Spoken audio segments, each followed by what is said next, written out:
Hey, I'm Kelly Hogan, and welcome back to my Zero Carb Life. Today, as I'm recording this moment, it is January 1st, but this will go on YouTube Saturday, which will be January 3rd. My family just got back from an 8-day trip. We went and spent time with my parents. We went to New Jersey to visit with James's family. We went to New York to just spend, that was December 30th in New York. We flew back, went to Asheville to go to an Avett Brothers concert on December 31st, which is where we were when we welcomed in the new year.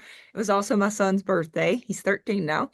So, anyway, Happy New Year. We just got back to our house a little bit ago, and I thought I would give a quick recap of where I am weight-wise and how my 2025 went in regards to weight and health.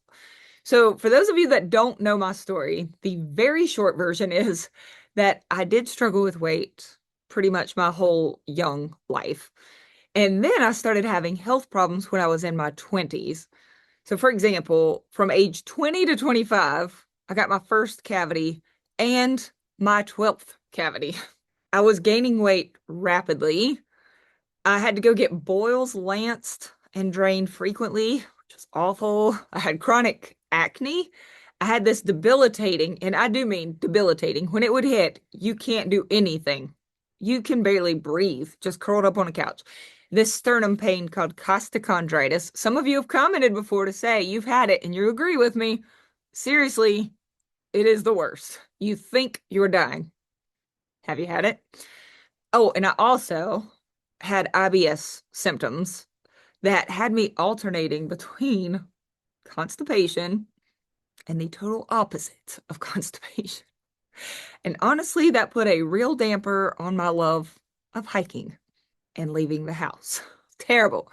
So in 2004, this is when I was 25 years old, my doctor told me that I was highly inflamed from excessive carbohydrate intake.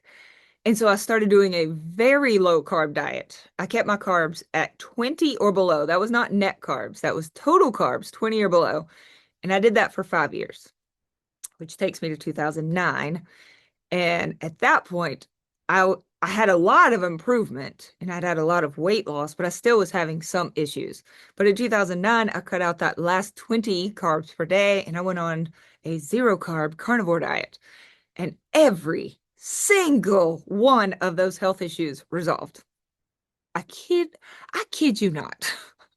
And I also got down to a healthy body weight. Now, since I have not been overweight or struggling with my weight for many years now, I don't give a lot of weight loss updates around here for myself. It would be kind of boring. Most people would say that I am in maintenance mode, right? The magical world that everyone dreams of achieving, maintenance mode. And so you would probably assume that I never have to think about my weight. And I guess that's true. I do not have to. I feel pretty certain that if I just keep eating the same foods that gave me these results, I would likely keep getting similar results. Well, eating the same foods and doing the same movement throughout the day, you're going to probably get very similar results. And that's mostly true. In fact, when my kids were really little, I only stepped on a scale 4 times per year, just a few times per year. That was it. I would say once a quarter, time to step on the scale. And I found that my weight was quite stable during those years. And guess what? I was also eating nothing but burger patties. That's right. For about 10 years, I ate nothing but burger patties with an occasional meal of some other meat, like on Sunday nights. Mostly burger patties. But now I don't just eat burger patties. Not even close. I really enjoy variety. I do still mostly eat beef, but I also love to eat fish and pork, chicken. I eat a lot of eggs these days. So many eggs. And I even have some dairy, especially if I'm doing a fat fast. If you don't know what that is, I'll briefly explain later. But adding in more variety for me has led me to feel like, oh, okay, well, let's make sure we'll do some food tracking, see what's working for me. I'll step on the scale a little more often just to see things still. How are we doing? How are things going? I had already broken what I feel is like my code. I broke my own code with burger patties for all those years, and now I'm learning how to keep the same physique that I want but with a wider variety of carnivore foods. And I know, what a gift, right? A wide array of animal products. I love it. And if you're not there yet, that's okay. I know some of you for gut issues or autoimmune concerns, whatever it is, that you feel your absolute best if you do a lion diet or a stricter version with less variety. I do get that. But by adding all of this variety, it has, I don't want to say required, but it has led me to do more data collection and a little bit of trial and error for how did I feel when I ate this? How did I sleep when I ate this? Again, I'm not talking about adding carbs or anything crazy. I am talking about more seasonings over the last couple of years, some hot sauce, and just more animal products and eggs. I also want to acknowledge that there are many people in this carnivore space that would say that we never need to weigh ourselves. And I do think that they're right because, after all, the scale will not show you if you have gotten any healthier. It's not going to show you if you are staying any more hydrated, if you have gained any muscle, if you've lost or gained body fat, or if you are living a better life. It cannot show your worth or your health. And sometimes people look a million times better and feel a million times better, even if they weigh a little more, or even if the scale isn't changing at all, but they've become leaner and they've put on some muscle while losing body fat, and it looks the same on a scale, but it doesn't look the same in their clothes. I've had group members say that they have to get whole new clothes even before the scale has moved hardly at all because their body is just changing composition so much, meaning changing how much muscle compared to fat, compared to how heavy and healthy their organs are and how hydrated they are, all of these things. So I really do respect the opinion that the bathroom scale is not a great judge of success. It's not. I do also want to point out that some of the people who say to never ever worry about your weight were never ever actually obese. They might not have bodies that put on weight really quickly. They may have always been able to regulate a somewhat healthy body weight pretty effortlessly. So, of course, it seems silly to them to step on a scale. Why would they? And that is not the case for me. I have always put on weight really easily. And just because my food has changed and the way I look has changed, I am still genetically the same person that used to eat the same food as my family, the same food as my friends, and yet I was the only one that was very heavy. I was over 260 pounds. Not them, right? Not them. So maybe I will always need to keep tabs on my weight more than some other people do. Maybe. And the people who say to never look at the scale, they may not have struggled with something called body dysmorphia, where it is very hard to see yourself for what you are. And I am doing much better with this these days, and even for the last, I don't know, 5 years. But I have to tell you, losing half of your body weight is a head trip. It is sometimes impossible to judge your own physique by looking in a mirror. Like, there will be times where a dozen times throughout the day, I would either look at myself or look in the mirror and not have a clue if I was looking too thin and not looking good because of that, or looking too thick and not looking good because of that. And, it would just vary, not just day to day, moment to moment.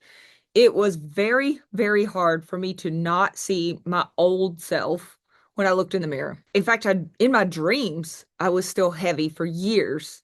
So I would wake up and it was just really hard to figure out, how does this look? How am I? How am I doing? I don't know.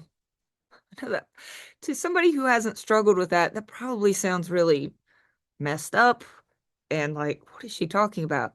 Do any of you get that? Do you? Feel free. Comment below. No judgment here.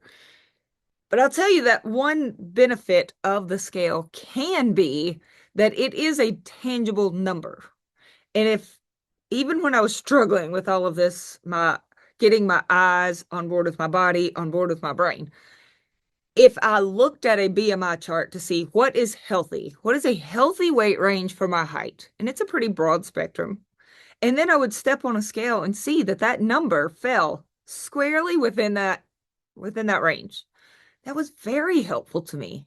And it still is because I will get people who still comment, you're too thin, you're too this, you're too that. Like, facts. I'm not. I am squarely within what is considered healthy. My doctor has no concerns, and all of my health markers also support the idea that, yes, I'm at a healthy body range. But if you are using your overall weight, I don't know why I always point here when I'm talking about the bathroom scale. There's not one here, but imagine. It can be helpful as long as you use it as just one data point, because that's all it is, right? The way your clothes fit is a data point. If you're lifting heavier at the gym is a data point. How you're sleeping, how you're feeling, all of this is good. That scale can be helpful, but it can also be an object of self-deprecation and demoralization, and it can cause you to question all of your life choices. So just know thyself. Is it a data point that is helpful and motivating to you, or does it become the whole point of it all and ends up throwing you off of doing the actual work? Okay. I am now going to get back into some things that I have personally learned about myself when it comes to weight management, and then I will tell you how the year shook out for me. So I have always known this. If I add dairy to my meat, what kind of dairy? Cheese. Cheese. If I add cheese to my meat, I gain weight very quickly. That has been the case even in my earlier days. I didn't get it at first because I wasn't making that correlation. But it didn't take me long to realize that if I want to put on weight or at least stall my weight loss, eat cheeseburgers instead of just burgers. What a pity, right? What a crying shame. Because I love cheeseburgers. I have always loved cheeseburgers. I love any type of meat with cheese. Sausage, cheese dips. Oh my gosh. Love. But pretty much always in this journey, I have known I have two choices. Just pick one. Cheese, weight loss. Cheese, weight loss.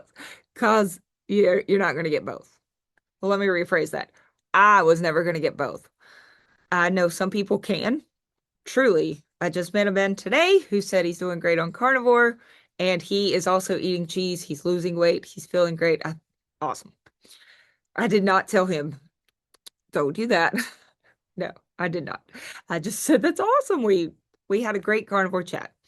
All right, something else I've learned is I can have dairy in the form of pure fat, heavy cream, if I'm doing it on a fat fast, meaning I'm not eating protein with it. So a fat fast is typically where for 24 hours you only eat fat. And if I eat nothing but like my carnivore ice cream or beef fat trimmings, just pure fat for a day, then suddenly my body is like, oh, well, we will drop weight then. And I have since learned, and I've talked about it here in videos. If you missed it, I'm sorry. I also talk about it in my groups, but the FGF21 hormone is likely responsible for that. Very cool discovery. In the past, if I had carnivore ice cream or something alongside of meat, then no, I could not get away with that. I have also learned that if I eat really lean meats, then I have to keep my calories pretty low or else my scale will go up.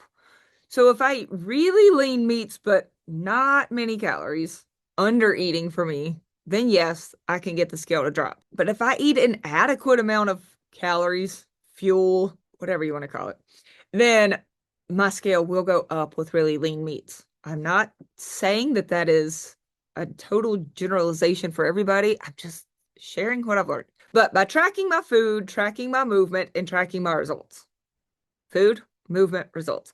I have also discovered that walking 10 to 20 minutes after most every meal that I can, makes a huge, huge, huge difference when it comes to my weight, to weight management. So I found that if I do walk after meals, then it was much easier for me to either lose weight or maintain weight, even without like micromanaging the actual food part. Just walk after my meaty meals. Another thing I've discovered is that if I avoid eating a large meal right before bed, that seems to help with weight management. So I still eat 3 times every day. I don't suspect that will ever change. I like eating 3 times a day, but I do try to be done eating at about 6 o'clock each night. If I am hungry right before bed, I really try to ask myself, are you just tired? Are you bored? Are you anxious about something? Are you overwhelmed? Or are you really hungry? And if I determine that I would love a few bites of cold burger patty, or I would love a tablespoon or two of butter, I'm probably hungry. So I'll do that. This is not a big meal. I've already had my meal before 6 o'clock. Usually 5:30 is when our family eats. But if I am still like gnawing hungry, I really want some meat. I'm not just being emotional here, people. I'm hungry. Then I will have a little something before bed. I do not like laying there trying to fall asleep while I'm genuinely hungry. And I also don't find that it gives me any better results to do that. But yes, I do try to avoid a big meal after 6 p.m. for me. I don't know if that helps any of you. I've heard some people say they cut off their eating at 5, 4, 3. I'm like, okay, it's 6 for me. Oh, and one more big factor that has always impacted my weight is making sure that I get sleep and to try to keep myself, I say self, but really it's my nervous system from becoming too overwhelmed. So I guess that's really two things, but they go pretty hand in hand, the sleep and the stress. So some sleep and some good safety signaling, like making sure throughout the day that we take some really good deep breaths, really let your lungs and it feels like your belly fill with air. I like to smile when I do it. I think smiling is a safety signal to our bodies. I like to get out in the sunshine to do that. Think of a couple of things I'm grateful for. Eating enough is a safety signal to the body. Saying to yourself, I am safe, that I am so thankful to be in this comfortable home. I am thankful to not be in any danger. I'm thankful to have food to eat, that I will get to sleep tonight. I'm safe, I'm loved, and I'm okay.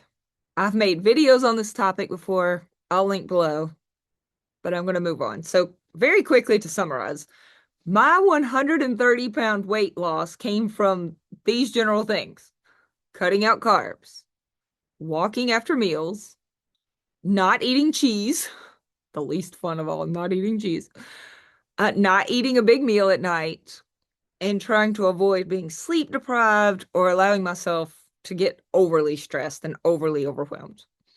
So if you are looking for the most effective ways to just get weight off, I do think those are some bang up ones to try. Just let's start there. But at this point in my journey, I am not trying to lose weight. I started off 2025 with a couple of goals that were very different. Now, my goals weren't to drop 20 pounds. My goals were I want to maintain my weight eating at least my maintenance calories. Yeah, solid goals, right? So I also did commit to lifting weights twice per week, which I've stuck to. I think there was only 1 week when I didn't get there twice, but for the most part, lifted weights twice per week, and I walked 12,000 steps per day. Now, there have been times in my weight loss journey that I was walking more than 12,000 steps per day, but at this point, 12,000 seems to work really well for solid weight maintenance. This year, I tracked my eating every single day. I tracked my food except for 18 days.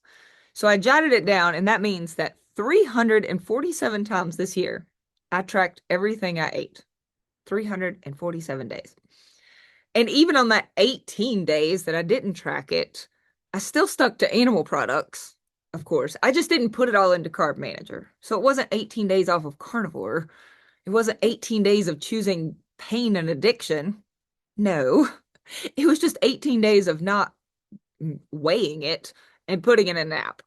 By tracking pretty much everything this year and putting it on a spreadsheet, it allows me to highlight either the past week or the last month of the calorie column. So calories and how much I ate. And I have it for the whole year, minus 18 days. But if I highlight that column in the bottom right-hand corner, it shows me my caloric average. So every week I could very easily check in to see, am I keeping my caloric average at least my maintenance calories, which is 2,300 calories. And I checked in weekly to make sure I am not under eating. I am staying at maintenance or above. Some weeks I was above. If I was ever a little below, then I would make sure to bring it up a little next week. And here we are, as of yesterday, which was December 31st, my caloric average for the entire year of 2025 was 2,343 calories per day, which is almost exactly my maintenance calories, slightly above. Yes. I also wanted to keep my weight steady, which did not always happen because I didn't want to bring it up, but I am a human made of flesh. Gasp. So it's normal to have weight fluctuations. I am still a regularly menstruating female, so my weight will vary some because of that. There are days when I will drink more or drink less. There are days where you'll go to the bathroom more or less. There are days where you're just going to be a little puffy and hang on to some weight. There are days where you're going to have a hard workout the day before, and your body's going to be a little inflamed from just lifting weights, which is a total win, by the way. And so your scale may go up due to that. So there were definitely fluctuations. But on January 1st, 2025, I weighed 132.4 pounds. And as of this morning, I weigh 132.1 pounds. So from January 1 to January 1, there's a 0.3 pound difference. I feel great about that. Now, there is something I want to point out about this oasis called maintenance mode that people talk about. It is not what some of you think it is. I think some people imagine that once you get to maintenance mode, you can relax, take it easy, let things, slide a little bit. For me, I'm still doing all of the same things. I am still as carnivore as before. I am still taking my walks like before. I still tracked my food this year, even more than I did actually in weight loss mode. Because in case nobody's told you, statistically, it's very hard slash unlikely to maintain a large weight loss. I know that's terrible news. I haven't looked at the stat in a while, but it's something like 75% of people will gain back more than half of what they lost within a 5-year period. That may not be exactly the right stat, but I know it's very close. In other words, the vast majority will gain back most of what they lost. So maintenance mode isn't just a point at which you hit the pause button. Don't we wish there was a pause button? Boop, I will just hold here, please. Like on a game show. No, this is it. We're just gonna push, hold. Great. If only. If only. But since that's not a thing, for me, it means that I do check in to make sure I'm eating enough. It means that I still do all the things that I did in the very first place to lose this weight. It means that I don't turn to under eating. I have not allowed for carb creep. I haven't had a sip, not one taste of alcohol in years. I have not had one taste of sweetener in years. Not even a flavored electrolyte, not one packet. Nothing.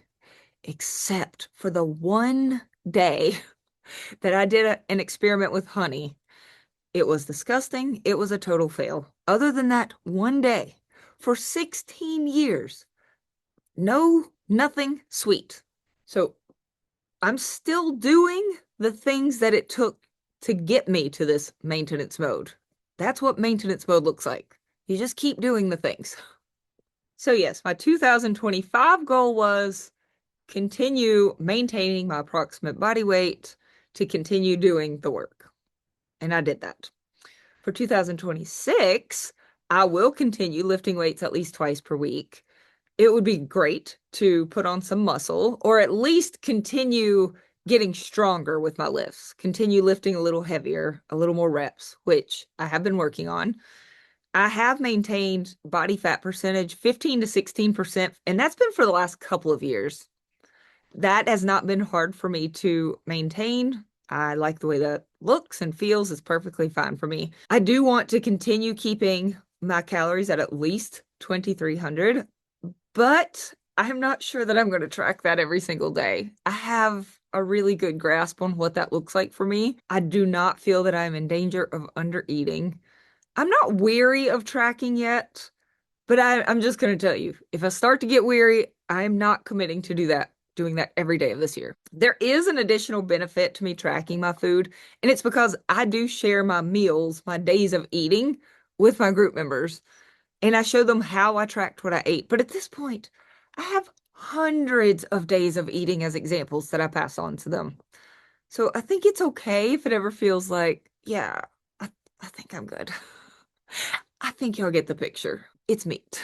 So there you have it. That is my 2025 wrap up. I literally did not lose weight this year, nor gain. But in this case, I'm calling that a huge win because I also did not undereat or overexercise. I didn't slip back into any old dieting mentality. And I also didn't slip back into any carbs. I felt really great. I stuck to my commitments, so I did the work of walking, the gym. Um, I feel really good about all of it. I'm happy. If you right now are thinking to yourself, well, good for you, Kelly, because I am nowhere close to that. Look, I feel you. I mean it. Like, hello, I have literally been there. I have been incredibly frustrated with a lack of weight loss. I have been incredibly frustrated in the past with stalls. I did not want to stay at my same weight. That was that would not be a win for me in years past. But I hope this video gave some ideas of things to try while you are still in weight loss mode. Just the basics. Okay. These prove pretty effective for most everyone. Number one, eat a nutrient-dense diet that is free from any foods that hurt you or inflame you. And I would also say eat an adequate amount of these nutrient-dense foods because under-eating chronically is not going to help. It will not help your weight loss goals. It won't. Number two, walking or moving more, especially after meals. Very helpful for me. Avoiding cheese. I think I covered that. Avoid eating large meals, number four, late at night. It's been helpful to me. I think it's worth a shot. And number five, getting adequate sleep and allowing your nervous system to just feel safe, which will be helped by that sleep. Now, if you're looking for more in-depth help than that, I do teach my groups how to track food more accurately, how to use my TDEE calculator to make sure you are eating an appropriate amount of meat each day, how to adjust your macros to get better results, how to use metabolic reset days to break a stall. Fat fasting is just one of those. My groups do also provide daily interaction, weekly live calls with my lessons, and also Q&A time individually for people who have questions to ask me. And it includes my 260 plus page handbook, which is yours to keep at the end of the month. Keep it forever. You download it to your device, whether you're in the groups or not. I hope something in today's video was helpful. If you're willing to say hi to me in the comments, or maybe you have a tip, maybe I didn't even cover the tip that has been really helpful to you on your carnivore journey, then I would love to read those. Please share. I do hope to see you back next Saturday. Happy New Year, y'all.